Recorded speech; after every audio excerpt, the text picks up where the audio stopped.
Salut à tous, ici Lison de Lison des livres.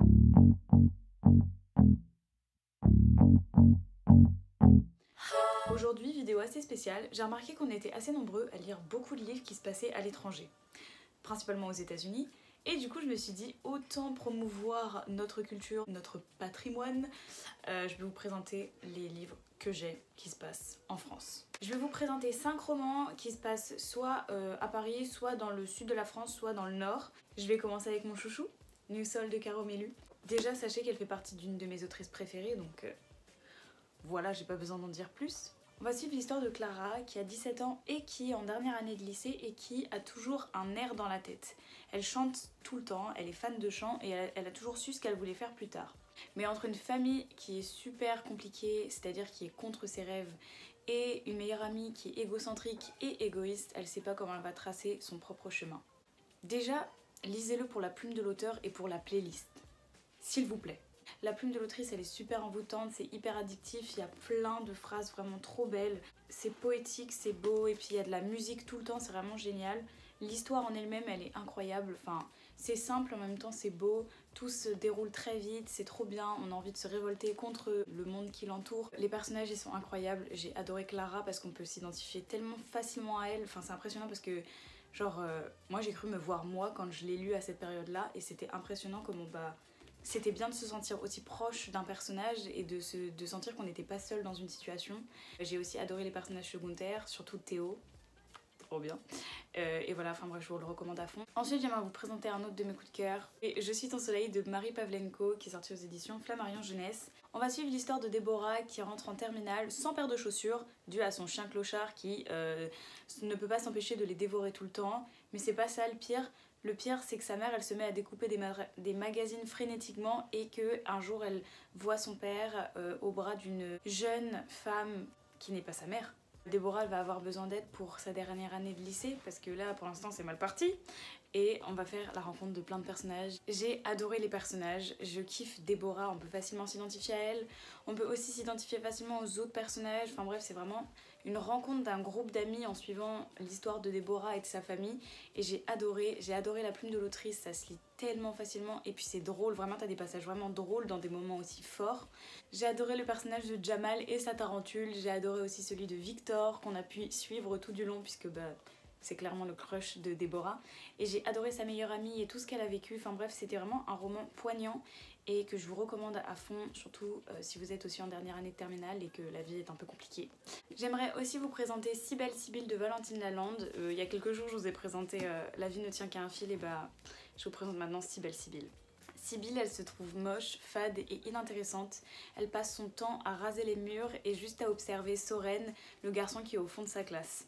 Lorsque le prof de français y soumet un exercice d'écrire en binôme, elle se dit c'est la chance, il faut se mettre avec Soren, sauf que c'est le prof qui choisit les binômes et elle va se retrouver avec Samuel. Et Soren se retrouve avec Sophia qui est sa meilleure amie. Sauf que Samuel, c'est le pire de tous, vous savez, c'est le populaire, ingrat, arrogant, vraiment c'est le mec qu'il faut éviter à tout prix, qui se moque de tout le monde, qui rigole de tout, et qui est pas forcément ultra intéressant et très sympathique. Et c'est la deuxième fois qu'il redouble sa terminale. Ça va pas du tout être une partie de plaisir. Sauf que Samuel va s'avérer l'aider à prendre confiance en elle et à l'aider à faire craquer Soren. Ce livre, pépite, vraiment, j'ai adoré du début jusqu'à la fin, ça se lit trop facilement, déjà la couverture mamma mia. Les personnages, ils sont super addictifs, ils sont trop sympas, vraiment en fait ce qui est bien dans ce livre, c'est qu'on suit pas que Sibylle, mais on suit aussi tous ses amis et tout son entourage, dont Sophia, sa meilleure amie, qui a elle-même des problèmes personnels, Soren et Samuel, enfin vraiment, on a vraiment tous les personnages, tout le développement des personnages, toute l'évolution, et c'est ça que j'ai adoré, c'est qu'on se concentrait pas seulement sur une personne mais sur plusieurs personnages. Malgré le titre qui évoque seulement Sibylle, j'ai beaucoup aimé la plume de l'autrice qui était super envoûtante et addictive, enfin vraiment ça se lisait très très facilement. Enfin c'est bien parce que grâce à Sibylle en fait on peut évoluer avec elle et aussi se sentir mieux dans sa peau grâce à ce que l'autrice elle dit à travers les personnages. Maintenant, j'aimerais vous présenter un roman qui est très très différent de ce que je lis habituellement puisque c'est plutôt psychologique et engagé, mais ça reste de la fiction. C'est Les Roches Rouges de Olivier Adam. Je l'ai lu littéralement en une journée ce livre, il était trop bien, il était incroyable. On va suivre l'histoire de Antoine qui a 18 ans environ, qui est déscolarisé, qui se bourre de médoc et qui picole beaucoup. Bref, le type d'adolescent à problème. Et en parallèle, on va suivre aussi l'histoire de Leila qui est une jeune maman et qui se fait battre par son mari. Tous les deux, ils vont avoir une liaison, donc elle va tromper son mari jusqu'au jour où son mari va la prendre et il va les menacer de mort tous les deux. Donc ils vont partir dans le sud de la France près des Roches Rouges et ils vont essayer de reconstruire une vie ensemble, donc Antoine et Leila plus le petit-fils. C'était incroyable, le roman est super addictif, vraiment j'ai adoré la plume de l'auteur déjà de base. Ça se lit très facilement, ça se lit très rapidement aussi et franchement, genre le livre, il a donné envie de se révolter plusieurs fois. Il y a juste la fin qui était un peu trop rapide selon moi, mais sinon tout le reste était bien, les personnages étaient bien construits et bien développés, l'histoire en elle-même était sympa, ils sont en cavale puisque clairement ils essayent de s'enfuir du mari de Leila, et bref, c'est vraiment génial, je kiffe. Je vous le recommande à fond et ça va vous retourner le cerveau. Et enfin, j'aimerais vous présenter le dernier livre, Cassidy Blake de Victoria Schwab, qui a aussi écrit La vie invisible d'Eddie Larue, tome 2 principalement, du coup je vais vous présenter aussi le tome 1. Voilà, le tome 1 et le tome 2. Bref, des couvertures vraiment incroyables. Il y a un an, Cassidy, elle a failli se noyer, sauf qu'elle s'est fait sauver. Depuis, elle a le pouvoir de lever un certain voile qui permet de faire la barrière entre les morts et les vivants. D'ailleurs, son meilleur ami s'appelle Jacob et c'est aussi un fantôme. En plus de ça, ses parents ce sont des fans de paranormaux et ils font partie de ce qu'on appelle des journalismes de normal, je crois. Et récemment, ils ont créé leur propre émission et pendant tout l'été, ils vont aller dans les lieux les plus hantés du monde afin d'essayer de comprendre s'il y a la présence d'esprit. Sauf que Cassidy, elle est bien stressée puisque elle voit les morts, donc c'est vraiment pas pratique.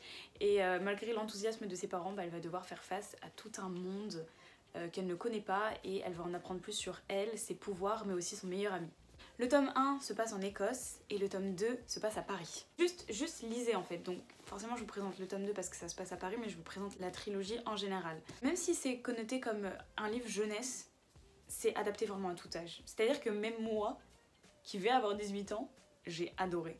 La plume de l'autrice, incroyable, ça se lit facilement, elle s'adapte à la jeunesse comme à nous de notre âge et j'ai trouvé ça vraiment génial qu'on puisse vraiment apprécier l'histoire malgré le fait qu'on soit plus âgé que l'âge recommandé. J'ai adoré les personnages, j'ai adoré Cassidy, j'ai adoré Jacob, j'ai adoré l'aventure en général qui se passait puisque c'était vraiment mélangé à du paranormal et c'est ça que j'ai adoré parce que je suis une fille qui aime beaucoup les films d'horreur ou le paranormal en général.